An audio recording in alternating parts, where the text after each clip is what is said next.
Hello friends, मैं अनु स्वागत करती हूँ आप सबका अपने यूट्यूब चैनल पर जिसका नाम है अनुस क्रिएटिव ब्लॉग्स। तो कैसे हैं आप सब? उम्मीद करती हूँ सब अच्छे होंगे। तो फ्रेंड्स, आज का ब्लॉग मैं स्टार्ट कर रही हूँ अभी से, और अभी है इवनिंग का टाइम और मैं अभी से अपना ब्लॉग स्टार्ट कर रही थी। एक्चुअली में क्या था ना कि मैं आज सुबह से ब्लॉग स्टार्ट कर ही नहीं पाई थी क्योंकि मैं थोड़ा सा परेशान थी और कुछ था ऐसा ही वाईटी की तरफ से ही, क्योंकि आप सबको पता है आजकल ना कुछ चल रहा है, वाईटी में कुछ प्रॉब्लम चल रहा है, तो उसी वजह से सभी डिस्टर्ब हैं। मैं भी डिस्टर्ब सी थी थोड़ा सा, बट अभी सब कुछ नॉर्मल है, मतलब ठीक धीरे धीरे सब ठीक हो जाएगा।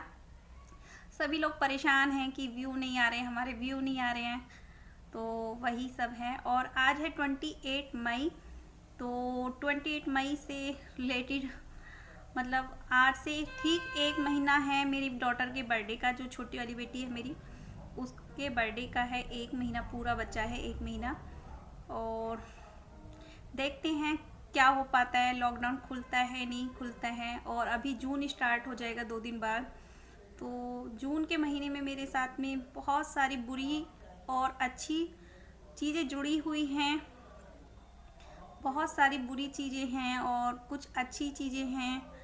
अब मुझे समझ में ही नहीं आता है कि मैं बुरी चीज़ों को बारे में सोचूं या फिर अच्छी चीज़ों के बारे में सोचूं, मुझे कुछ नहीं समझ में आता है। मेरे साथ में क्या होता है कि अब से एक महीने बाद मेरी डॉटर का बर्थडे है, तो मेरी डॉटर का बर्थडे की जो डेट है वो कुछ ऐसी है जिससे मेरी कुछ मेमोरीज जुड़ी हुई हैं, जो कि मेरे लिए बहुत ज़्यादा तकलीफ़ देती हैं मुझे। वो मेमोरीज, वो जो दिन है ना मेरे लिए एक ऐसा दिन है जिसमें मतलब मेरे आंखों में आंसू आ जाते हैं उस बारे में सोचते ही। और लेकिन मेरी डॉटर का बर्थडे है उस दिन, तो मैं किसी तरह से मतलब अपने आप को संभालती हूँ और अपने आप को मतलब संभालती हूँ और उसके खुशी के लिए सब कुछ करती भी हूँ। तो क्या है वो मेमोरीज, वो मैं आप लोगों के साथ शेयर करना चाहती हूँ। मेरी फैमिली में मेरे भाई जो कि मुझसे बड़े थे, वो मेरे लिए मतलब सबसे स्पेशल पर्सन थे। हर भाई बहन के लिए स्पेशल ही होता है। मेरे भाई भी मेरे लिए बहुत ज़्यादा स्पेशल थे और पापा से ज़्यादा मैंने अपने भाई को जाना था पापा की जगह पर। लेकिन कुछ ऐसा हुआ था मेरी लाइफ में अब से 16 साल पहले। हमारी भी एक खुशहाल फैमिली थी, अच्छी फैमिली थी, हम 4 भाई बहन थे। तो मेरे जो बड़े भाई थे, मेरे 2 बड़े भाई हैं और एक मेरी छोटी सिस्टर है और एक मैं हूँ। और हमारी अच्छी खासी फैमिली थी, मतलब पापा गांव में ही दुकान किया करते थे, छोटी सी भाई दुकान किया करते थे। उन्होंने ग्रेजुएशन किया हुआ था और वो गांव से बाहर ना, जैसे कस्बे शहर होते हैं ऐसे ही वो शॉप किया करते थे, दुकान किया करते थे। तो जब वो दुकान किया करते थे और पापा गांव में दुकान किया करते थे छोटी सी, और खेती करते थे, अपनी किसान थे पापा। तो हमारी अच्छी खासी हैप्पी फैमिली थी। लेकिन अब से 16-17 साल हो जाएंगे इस बार उन बातों को। 17 साल पहले कुछ ऐसा हुआ हमारी लाइफ में जिसने हमारी पूरी दुनिया ही उजाड़ दी थी, जिसने खुशियाँ तबाह कर दी थी। और उस बात क्या हुई थी, मेरे जो भाई थे वो शॉप पे जाया करते थे, दुकान किया करते थे, और मेरे चाचा जी भी वहीं पर दुकान किया करते थे। और उनकी जो दुकान थी वो किराना स्टोर था, भाई का भी और चाचा जी का भी किराना ही स्टोर था। और आप ये लगे 23 साल के थे मेरे भाई, 23 साल का बच्चा, मतलब पूरे घर की जिम्मेदारी संभाल लेते थे वो, पूरे घर की। और मेरे लिए तो मतलब ख़ास तौर पर मेरे भाई सब कुछ थे। उनके लिए वो मतलब मेरी पढ़ाई से लेकर मेरी हर छोटी बड़ी ज़रूरत की ध्यान रखते थे, वही थे मेरे लिए स्पेशल। और उनकी हर छोटी बड़ी ज़रूरत का ध्यान मैं रखती थी, ऐसे थे मेरे भाई। और गांव में स्कूल ना होने की वजह से मेरे को मतलब बाहर ही जाना पड़ता था पढ़ने के लिए। तो 9th और 10th में जब मैं पेपर देने जाती थी या स्कूल जाती थी, तो मेरे भाई मुझे लेकर जाते थे बाइक से छोड़ने के लिए और लेकर भी आते थे। मतलब इतनी रिस्पॉन्सिबिलिटी उन्होंने निभाई थी। स्कूल में कोई एडमिशन की बात होती थी या कुछ भी बात होती थी तो मेरे भाई ही सब कुछ किया करते थे, इसलिए मैं भाई से बहुत ज़्यादा क्लोज थी अपने।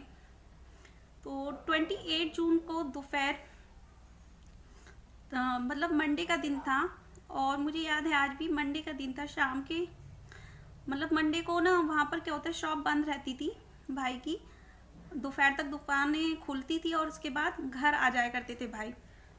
जो दुकान के जो लेना देना होता था ना, जिनसे पैसे वगैरह लिए दिए जाते थे, तो भैया वही लेने के लिए जाया करते थे। जैसे कहते हैं ना, उधार का पैसा मांगने के लिए चले जाया करते थे शॉप बंद करके।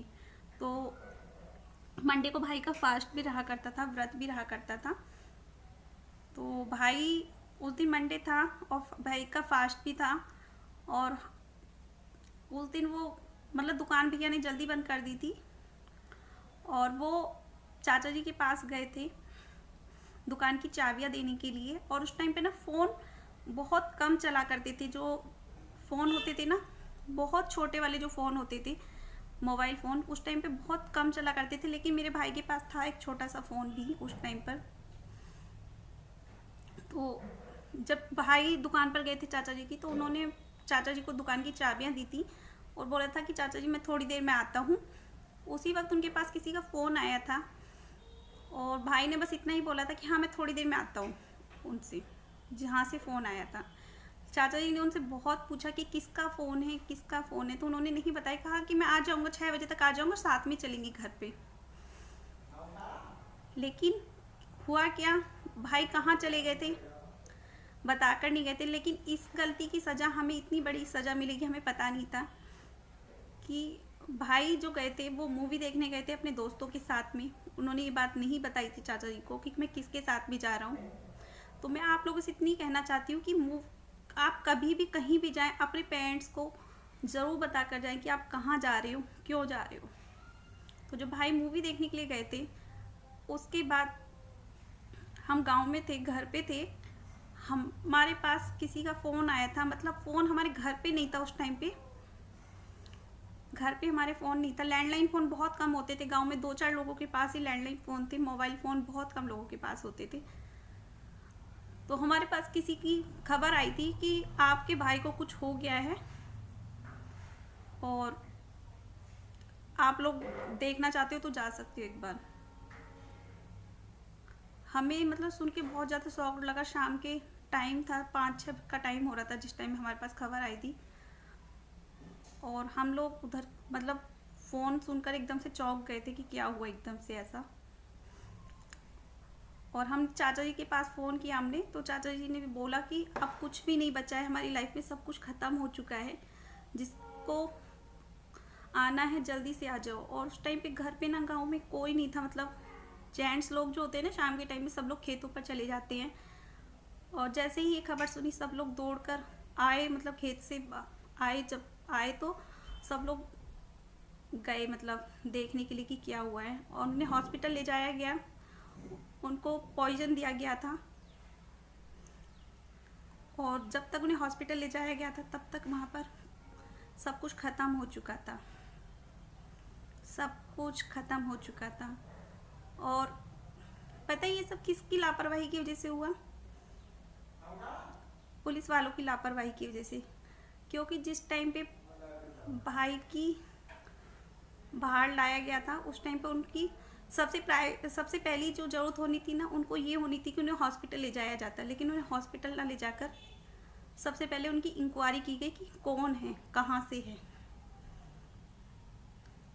और इस टाइम में बहुत सारा टाइम वेस्ट हो चुका था तब तक।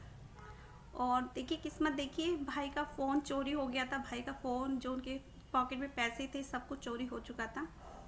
कुछ भी नहीं था उनके पास जिससे हम इंक्वायरी कर पाते कि कहाँ से और किसने उनके साथ ऐसा किया है।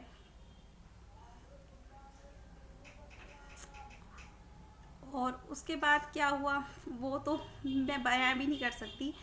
लेकिन इतना ज़रूर कहना चाहूँगी कि कहते हैं ना पुनर्जन्म होता है, तो मैं कहती हूँ हाँ होता है। क्यों? क्योंकि भाई की डेथ को मतलब भाई के जाने के बाद 6 साल बाद 4 साल बाद मेरी शादी हो गई थी और मैं 2-3 साल बाद ही मेरी डॉटर हुई थी, छोटी वाली। तो उसका जो जन्म हुआ था वो उसी दिन हुआ था जिस दिन मेरे भाई नहीं रहे थे। उसी दिन मेरे भाई की मतलब हमसे छोड़ कर चले गए थे। और टाइमिंग देखिए, डेट देखिए, दिन देखिए, सब कुछ सेम था। मतलब मंडे का दिन 28 जून और 4:02 टाइमिंग था भाई की। तो वही टाइम मेरी डॉटर का था। तो ये सब सुनकर ना मैं एक बार को तो शॉक्ड हो जाती हूँ, कई बार सोचती हूँ कि उस दिन क्या करूँ, लेकिन फिर अपने ही मन में सोचती हूँ कि नहीं, भगवान ने ये दिन दिया है क्योंकि भगवान चाहते हैं कि मैं उस दिन को हमेशा याद रखूँ, हमेशा। तो बस यही थी स्टोरी कि मेरे भाई के साथ ऐसा हुआ था और पुनर्जन्म होता है, मैं इस बात को मानती हूँ। और आप लोगों से भी कहना चाहूँगी कि कभी भी आपको किसी का फ़ोन आता है, आप घर से बाहर जाते हो या फिर किसी ऐसी जगह पर जाते हो जहाँ पर आपको लगता है कि आपने अपने पेरेंट्स को नहीं बताया, तो प्लीज़ अपने पेरेंट्स को ज़रूर बता कर जाइएगा। और मेरे भाई के साथ जो हुआ वो कभी किसी के साथ ना हो। उस दिन के बाद पता है भाई के साथ में ऐसा क्यों हुआ था? चंद पैसों के लिए हुआ था। कहते हैं ना, पैसा इंसान का सबसे बड़ा दुश्मन होता है। वही हुआ था, भाई ने किसी को पैसे उधार दिए हुए थे और वो पैसे उन्होंने उनसे मांगे थे, जिसकी वजह से उनको उसका अंजाम भुगतना पड़ा इतनी कम उम्र में। तो प्लीज़ फ्रेंड, अपने घर में मतलब फैमिली में सबको बता कर जाया करिए जहाँ भी जाएं। और कभी, अब मैं बस उसके बर्थडे का वेट कर रही हूँ कि उसका बर्थडे आएगा लवी का, तो मैं उसका बर्थडे अच्छे से सेलिब्रेट करती हूँ। पिछली बार भी किया था, लास्ट ईयर भी, और इस बार भी करूँगी। तो इतना ही मुझे कहना था कि पुनर्जन्म होता है। मेरी छोटी बेटी मेरे भाई के रूप में आई है मेरे पास और आज वो पूरी 11 साल की हो जाएगी 1 महीने बाद, और मेरे भाई को 17 साल हो जाएंगे। तो मैं मतलब चाहती हूँ कि मैं हैप्पी रहूँ, लेकिन वो दिन ऐसा है ना जिस दिन ना चाहते हुए मेरी आंखों से आंसू आ ही जाते हैं। तो चलिए फिर फ्रेंड, बस इतना ही मुझे बताना था आप लोगों को। मिलती हूँ अपने नेक्स्ट व्लॉग में, तब तक के लिए बाय।